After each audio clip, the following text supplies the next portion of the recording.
சோர்ந்து போகாதே மனமே, சோர்ந்து போகாதே. கண்டுனை அழைத்த தேவன் கைவிடுவாரோ? சோர்ந்து போகாதே மனமே, சோர்ந்து போகாதே. பிரியமானவர்களே, இந்த ஆண்டு இரக்கத்தின் ஆண்டாய் இருக்கிறது. இன்றைக்கு நாம் நம்முடைய நிலையில் உலர்ந்து போன ஒரு நிலையில நாம் காணப்படலாம்.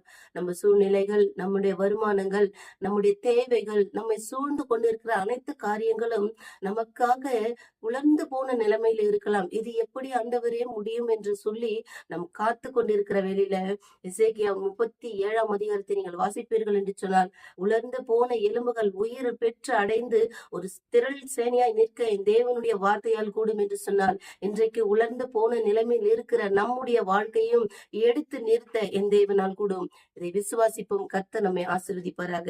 ஆமென்.